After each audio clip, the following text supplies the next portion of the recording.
Hey guys, ഇന്ന് നമുക്ക് viral രാജ്ഭോഗ് ice cream ഉണ്ടാക്കാട്ടോ. പേര് പോലല്ല, സിമ്പിൾ ആണ് കേട്ടോ ഉണ്ടാക്കാനായിട്ട്.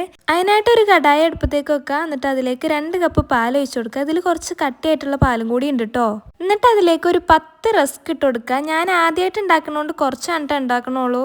എന്നിട്ട് ആ റസ്ക് ആ പാലിലേക്ക് നന്നായിട്ട് അലിയിച്ചെടുക്കുക. പതുക്കെ ഇങ്ങനെ കുത്തി കുത്തി ഇങ്ങനെ കൊടുത്തു കഴിഞ്ഞാൽ അലിഞ്ഞു കിട്ടും കേട്ടോ.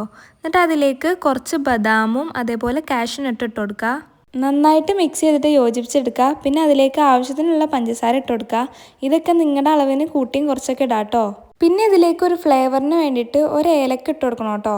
ഇനി ഫ്ലെയിം ഓഫ് ചെയ്തതിന് ശേഷം തണുക്കാനായിട്ട് മാറ്റി വെക്കുക. എന്നിട്ട് തണുത്ത് കഴിയുമ്പോൾ മിക്സിയുടെ ജാറിലേക്ക് ഇട്ടിട്ട് അടിച്ചെടുക്കുക കേട്ടോ. എനിക്ക് അത്ര ക്ഷമയില്ലാത്തതുകൊണ്ട് ഞാൻ ഇച്ചിരി ചൂടിൽ തന്നെ അടിച്ചെടുത്തിട്ടുണ്ട്. അഥവാ നിങ്ങൾക്ക് ഇച്ചിരി കട്ടിയായിട്ട് തോന്നുകയാണെങ്കിൽ പാല് ചേർത്ത് അടിച്ചോട്ടോ, കുഴപ്പമൊന്നുമില്ല. ഇപ്പം ഞാൻ എന്താ അടിച്ചെടുത്ത് വന്നിട്ടുണ്ട്. ഇനി നമ്മൾ ഏത് ട്രേയിലാണോ സെറ്റ് ചെയ്യാൻ ഉദ്ദേശിക്കുന്നത് അതിലേക്ക് ഒഴിച്ചു കൊടുക്കുക. സബ്സ്ക്രൈബ് ചെയ്യാത്തുണ്ടെങ്കിൽ ചാനൽ സബ്സ്ക്രൈബ് ചെയ്ത് സപ്പോർട്ട് ചെയ്യുക. പിന്നെ ലൈക്ക് ചെയ്യുക, ഷെയർ ചെയ്യുക, കമൻറ്റ് ചെയ്യുക. എന്നിട്ട് ഇത് ഫ്രീസറിൽ ഒരു ഓവർനൈറ്റ് വെക്കുക. ഞാൻ രാവിലെ വെച്ചിട്ട് രാത്രിയാണ് ഇട്ട് കൊടുത്തത്. പിന്നെ ഞാൻ അതിൻ്റെ മുകളിൽ ഡെക്കറേറ്റ് ചെയ്യാനായിട്ട് നമ്മുടെ ബദാം കുറച്ച് ഇങ്ങനെ ചെറുതായിട്ട് കട്ട് ചെയ്തിട്ട് ഇട്ട് കൊടുക്കുന്നുണ്ട് കേട്ടോ. അപ്പോൾ എല്ലാവരും ഒന്ന് ട്രൈ ചെയ്ത് നോക്കുക. നല്ല ടേസ്റ്റുള്ള ഐസ്ക്രീം ആയിരുന്നു കേട്ടോ. പക്ഷേ സെർവ് ചെയ്യണ വീഡിയോ എടുക്കാൻ മറന്നുപോയി. അപ്പോൾ ശരി, ബൈ ബൈ.